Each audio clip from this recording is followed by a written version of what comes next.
कैलाश पर्वत से शंकर भगवान भी यहाँ चल करके आए थे भगवान कृष्ण के दर्शन करने के लिए।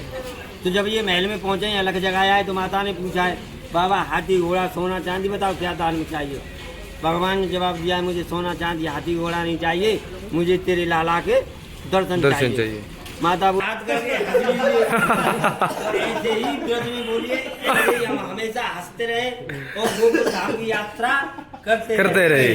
आ जाइए। राधे राधे राधे राधे। श्री कृष्ण जन्मभूमीपाशी आम्ही आता मथुरेत. त्याच्या समोरचं झाड दिसतंय हे 5500 वर्षापूर्वीचं आहे. श्रीकृष्णाजींनी कालिया नाग इथं मारला होता. या झाडावरून उडी मारत.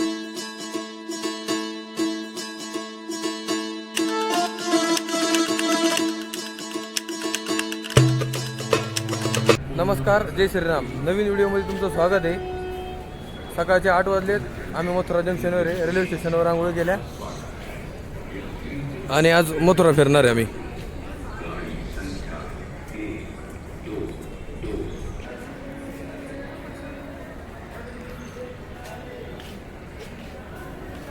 हे बॅगींचं लॉकर आहे. इथं बॅगी ठेवणार आहेत आम्ही. एका बॅगीला 15 रुपये आणि जर बॅगीला लॉक नसेल तर 20 रुपये घेतात तिथं एका दिवसासाठी.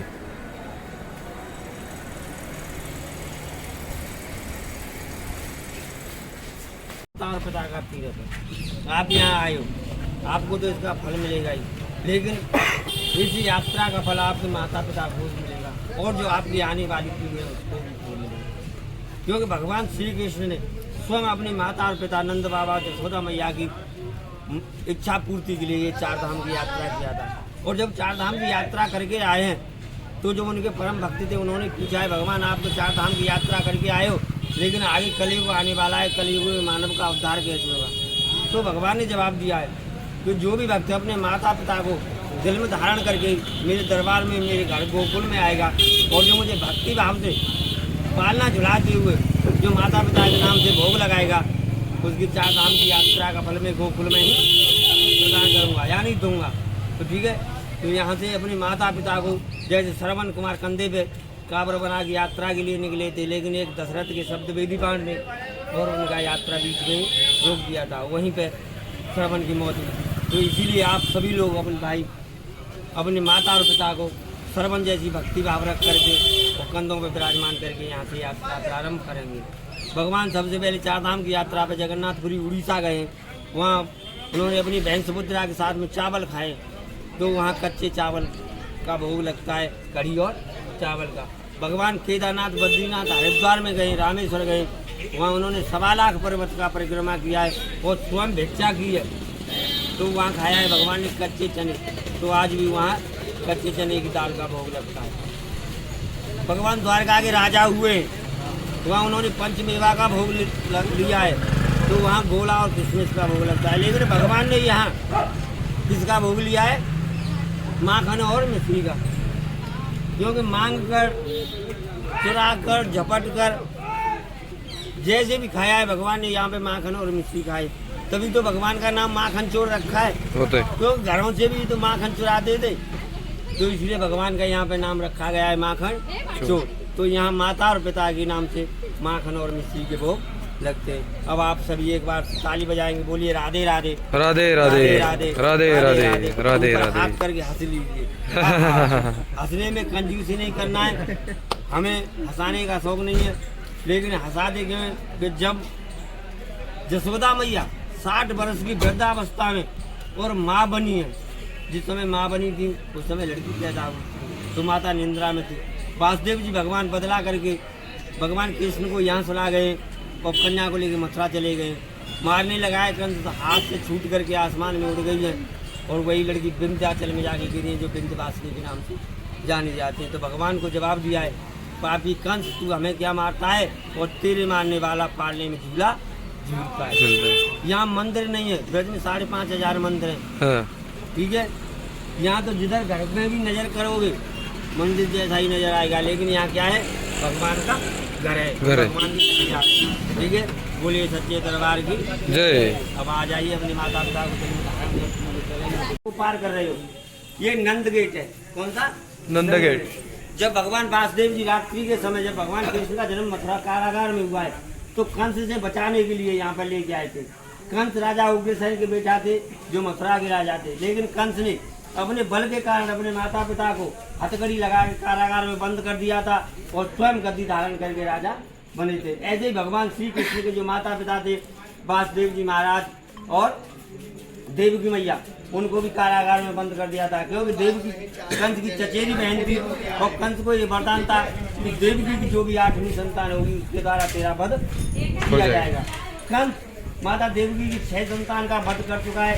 7वीं संतान माता देवकी ने और अपनी बहन रोहिणी को दे दिया है, जिससे बलराम भगवान पैदा हुए जो रामावतार में लक्ष्मण शेषनाग के अवतारी थे।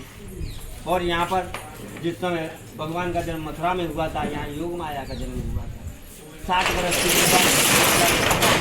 तभी यहाँ पूरे ब्रजवासी हंसे हैं, सभी गोकुलवासी हंसे, इसीलिए यहाँ हंसने का धर्म है, हंसने का हंसाए जाते।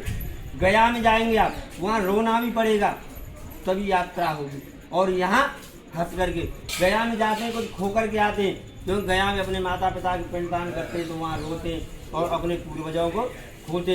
यहाँ यात्रा में आते हैं तो यहाँ कुछ पा करके जाते हैं, हंसते हैं, क्योंकि अपने माता पिता का कल्याण यहाँ से भगवान के दरबार से होता है। भवसागर से भगवान पार करते हैं। जिसका हाथ बलराम का हाथ ऊंचा है, जिसका हाथ पकड़ेंगे भगवान बलराम पल में निहाल करेंगे। बलराम की वाणी और दूध का दूध और पानी का पानी। यहाँ भगवान के दरबार में कोई छल और कपट नहीं करना, ठीक है। ये नंद गेट है, जिस समय वासुदेव जी महाराज लाए थे तो सबसे पहले इसी गेट से निकले थे। ये घर मकान तो बाद में बने हैं, इस समय वहाँ गाँव का जंगल था, ठीक है। तो भगवान वासुदेव जी महाराज इसी गेट से लेकर के और नंद बाबा के घर में गए। बोलिए नंद बाबा की जय, यशोदा मैया की जय, गोपाल की जय, यमुना मैया की जय, माता पिता की जय। हंसने में कंजूसी नहीं करनी है, हंसने में पैसा नहीं लगता है। कैलाश पर्वत से शंकर भगवान भी यहाँ चल करके आए थे भगवान कृष्ण के दर्शन करने के लिए। तो जब ये महल में पहुंचे, यहाँ अलग जगह आए तो माता ने पूछा है, बाबा हाथी घोड़ा सोना चांदी बताओ क्या दान में चाहिए। भगवान ने जवाब दिया है, मुझे सोना चांदी हाथी घोड़ा नहीं चाहिए, मुझे तेरे लाला के दर्शन चाहिए। माता बोली, बाबा दर्शन तो नहीं कराऊंगी क्योंकि मेरा लाला छोटा सा है तो तुम्हारा भूतों जैसा भेष है। भगवान शंकर के गले में तन से भस्म लगी है, लंबी लंबी जटाएं, मुंडों की मालाएं, ऊपर से काली काली नागे। माता बोली, बाबा मैं दर्शन नहीं कराऊंगी। तो शंकर भगवान ने 3 दिन और 3 रात यहीं बैठ करके तपस्या किया है और 4थे दिन ब्राह्मण का भेष धारण करके भगवान महल में गए, तब इन्हें दर्शन करने के लिए मिलाए। बोलिए दर्शनेश्वर महादेव की जय। यही शंकर भगवान वृंदावन में जनानी बने गोपियों के साथ, तो वहाँ गोपेश्वर के नाम से जाना जाता है। बोलिए शंकर भगवान की जय। भगवान के सामने खड़े हो, एक बार ऊपर हाथ करके हंस, हाँ हंसने में कंजूसी नहीं। आ जाइए अब आपकी यात्रा आगे प्रारंभ। मंदिर फिरतोय आम्ही गोकुळच्या गल्ल्यात, हे नंद गेट है। सामने खड़े हो, ये मीराबाई का मंदिर है। पहले हमारी मीराबाई यहाँ हरे राम हरे कृष्ण का जाप करती थी। आज जो हमारी माता बहनाएं होती हैं, जो वृद्ध आश्रम से, जो अनाथ आश्रम से हैं, वो सुबह 3 घंटे और शाम को 3 घंटे बैठ करके यहीं हरे राम हरे कृष्ण का जाप करती है, ठीक है। बोलिए मीराबाई की जय। मीराबाई भगवान की परम भक्तों में से एक थी। वो ऐसी भक्त थी कि उन्हें मारने के लिए उनके पिता राणा जी ने विष भेजा था, यानी जहर। माता उस समय भगवान की भक्ति में लेनी थी, तो उन्होंने सोचा है मेरे पिता ने कुछ भोजन भेजा है, मेरे लिए खाने का प्रसाद भेजा है, तो मीराबाई ने वो जहर भी पी लिया है। जब भगवान ने देखा है कि मेरे भक्त ने विष पी लिया है, तो उस विष को भी अमृत में बदल दिया। ये कब होता है? जब भगवान पे हमारा विश्वास होता है, हमारा भरोसा होता है कि हमें कृष्ण भगवान हमारा कुछ नहीं बिगड़ने देंगे, जो भी है तेरा है। कहते तेरा तुझको अर्पण क्या लागे मेरा, लेकिन उसको कहते मुँह से, अगर दिल से कहें तो ये दावे के साथ है कि भगवान आप लोगों का और हमारा कुछ नहीं होने देंगे। बोलिए सच्चे दरबार की जय।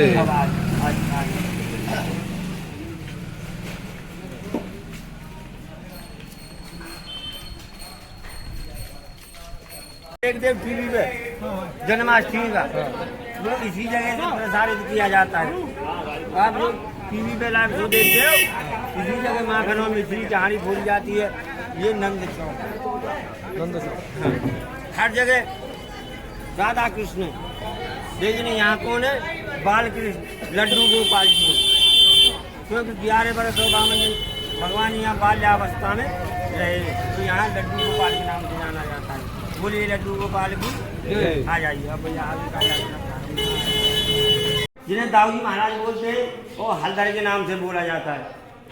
ये जिसमें आप झंडा लगे देखे, ये सबसे पहले भगवान की माता रोहिणी मैया ने लगाया था कि मेरे बेटा कृष्ण और बलराम का नाम समाज में ऊंचा रहे। तो आज भगवान बलराम ब्रज के राजा हैं और भगवान कृष्ण द्वारका के राजा हैं। इस झंडे को महत्व भगवान श्री कृष्ण ने भी दिया है। जब अर्जुन के सारथी बनकर के वो महाभारत का युद्ध में गए हैं पांडवों की तरफ से, तो उन्होंने आपने देखा होगा कि भगवान कृष्ण के रथ में एक छत्तर ऐसा और एक झंडा लगा हुआ है। ये झंडा किस लिए लगाया था? कि ये हमारे शस्त्रों पर हमारी विजय प्राप्त करेगा। माता ने लगाया था कि मेरे बेटा बेटी का नाम समाज में ऊंचा रहे। लेकिन भगवान त्रिकालदर्शी ने किसके लिए लगाया था? कि हमारा शस्त्रुओं पर दबाव बने और हम शस्त्रुओं से को परास्त करें और स्वयं विजयी हों। तो इस झंडे को विजयी भव का नाम देते हुए भगवान ने भी लगाया है। कहते हैं कि भगवान के दरबार में हाथ नीचा है तो हर जगह हाथ नीचा है। बोलिए बलराम भगवान की जय, रेवती मैया की जय। जिस समय भगवान का जन्म हुआ था बलराम का, गोकुल के अंदर ही हुआ था, रोहिणी मैया के घर पे। उस बात को 5029 वर्ष हो गया। लेकिन यहाँ सांडिल ऋषि ने अपनी पत्नी पूर्णिमा के साथ में जब और तब किया तो 2850 वर्ष पहले वो भगवान ने दोबारा से प्रकट हुए। जिस गुफा से प्रकट हुए थे उस गुफा को भी आप यहाँ पर देखोगे। तो यहाँ अपने विजयी भव के लिए, अपने शस्त्रों पर विजय प्राप्त करने के लिए झंडे लगाए जाते हैं। बोलिए बलराम भगवान की जय। आ जाइए। जय। यशोदा मैया की जय। यमुना मैया की जय। बलराम भगवान की जय। लड्डू गोपाल की जय। अपने माता पिता की जय। ऊपर हाथ करके हंस लीजिए। ऐसे ही व्रत में बोलिए कि हम हमेशा हंसते रहे और गोकुल धाम की यात्रा करते रहे। आ जाइए। राधे राधे। राधे राधे राधे।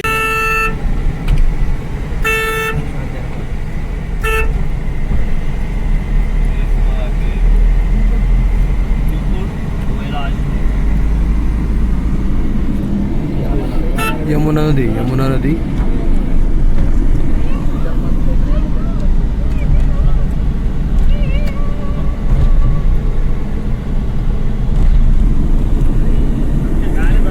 श्रीकृष्ण जन्मभूमीपाशी आम्ही आता मथुरेत.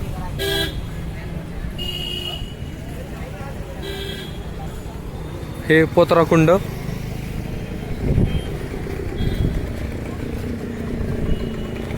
इथं आतमध्ये आता मोबाईल अलाउड नाही, त्यामुळे मोबाईल गाडीतच ठेवून जायला लागेल.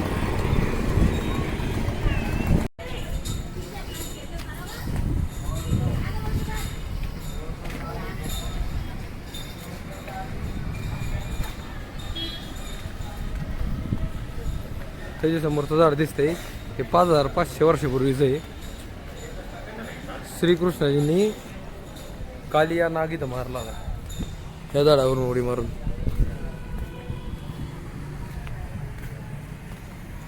तिथे एवढं ऊन आहे की माकडं पण पाण्यात खेळतात.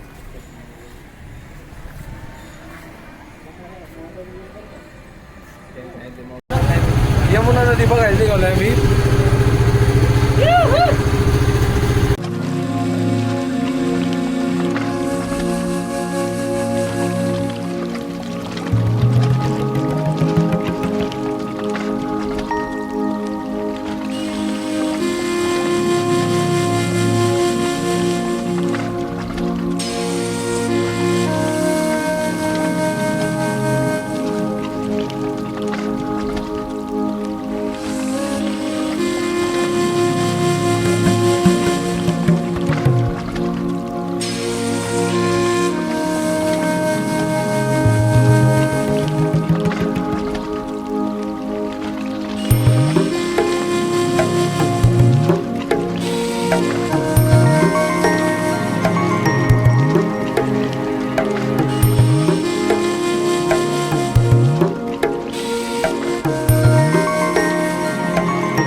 मंदिराची झाले आम्ही 4:30 वाजता मंदिर उघडतं.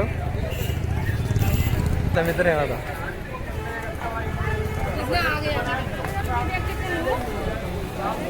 आणि समोर दिसते ते मंदिर, हे प्रेम मंदिर आहे.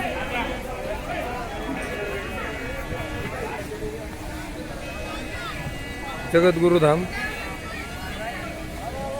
राधे राधे. जय श्री कृष्ण. जय श्री कृष्ण.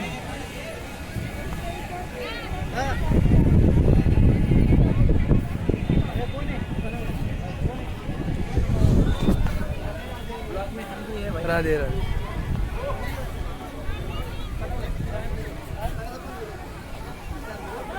हे है प्रेम मंदिर, प्रेम का प्रतीक.